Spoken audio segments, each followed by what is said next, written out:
One of the things that I do when I write is I listen to a lot of classic radio. And people ask me, why do you listen to classic radio? Shouldn't you be reading other people's work? Which I do. Mm-hmm. But classic radio has a rhythm that is unique.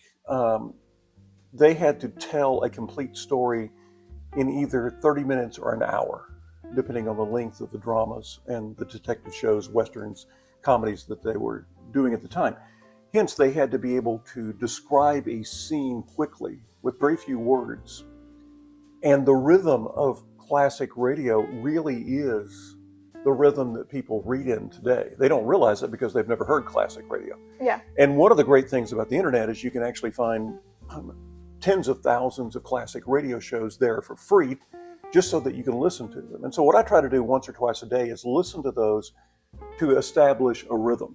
And a classic example of where that rhythm takes place is the In the President's Service series with Helen Meeker, because that's set in the 1940s.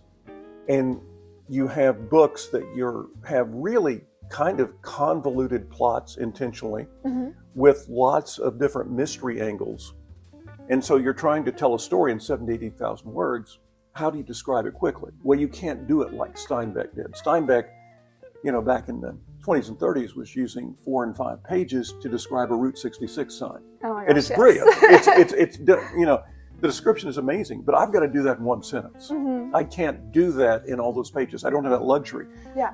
Readers would stop reading today. Yeah. They're reading in bursts. And if you notice, the chapters in those books, and of course you work with me, so you know this, are short. Mm-hmm. They're short intentionally because of the time people read. They may be reading on a subway, going to commuting to work. They may be grabbing a little bit of reading between meetings, things like that. And so you're writing short chapters, mm-hmm. which once again ties back into that rhythm of radio.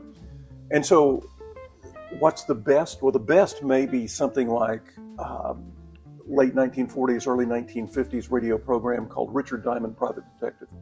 Starred Dick Powell. Mm-hmm. Dick Powell was essentially a farm boy from Mountain View, Arkansas, who was one of the most creative forces in Hollywood. He went out there as a boy singer. Mm-hmm. They discovered him actually singing in a college production here in Arkansas and took him out there. Oh, cool. He has this great voice for announcing. He's a singer. He is a dancer. A hoofer is what they called him back then. And he was a brilliant writer. And so he ultimately didn't limit his career. Mm-hmm. He actually went into the film noir and movies and then discovered that he could do a lot on radio too. And so he became one of those actors, Vincent Price is another one, mm-hmm. who was able to act on film and also successfully act on radio. They're really two different kinds of acting, so it's really interesting to watch. Those who could make it, those who couldn't. Gary Cooper, John Wayne, people like that could make that transition to acting on radio. But Dick Powell and a few others could. Mm-hmm. And Powell had a lot of input into Richard Diamond, Private Detective. Mm-hmm. He also surrounded himself with the best people. Ironically enough, Richard Diamond, Private Detective is directed by Helen Mack, a female. Mm-hmm. So he brought a female in to direct this series, and she became a very important radio director not long after that, because he realized a lot of the audience was female. Yeah. So he had to sit there and wanted to dial into something they wanted to listen to. And so the director of that whole series is a female. The next thing he did was he looked for young writing talent. Mm-hmm. And he found a guy named Blake Edwards, who became, synonymous with great Hollywood movies for a span of 2 or 3 decades. Yeah. Starting with The Pink Panther and others. And that particular series has this incredible rhythm, a great deal of humor, mm-hmm. and great mysteries involved in it. And the dialogue you hear is masterfully written. It could have been written by a Dashiell Hammett or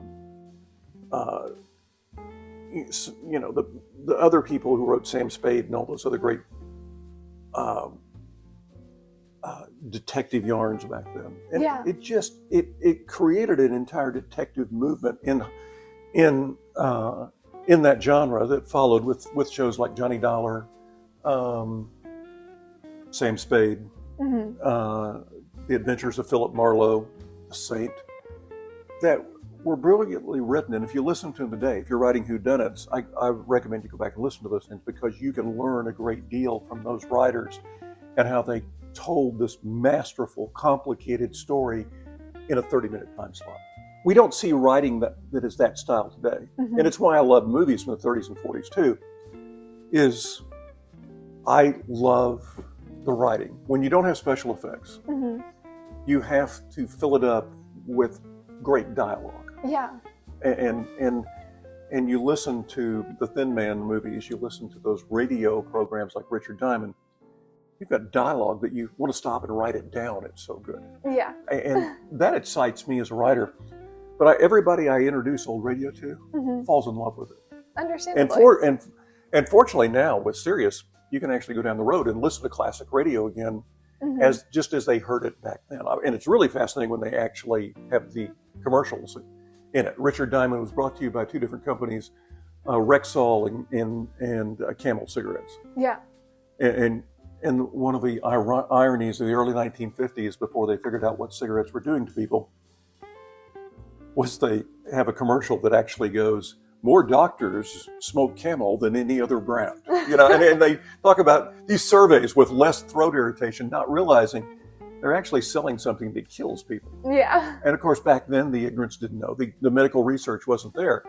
But when you listen to it with our current knowledge and you're looking back 80 years, 90 years, you're suddenly thinking, gosh, those people were actually buying into the fact that cigarettes were healthy for them. You listen to what people thought was good for you back then. Yeah. Is also an interesting thing that you learn in looking at the modern things. But I encourage people to go back and find those old classic radio programs.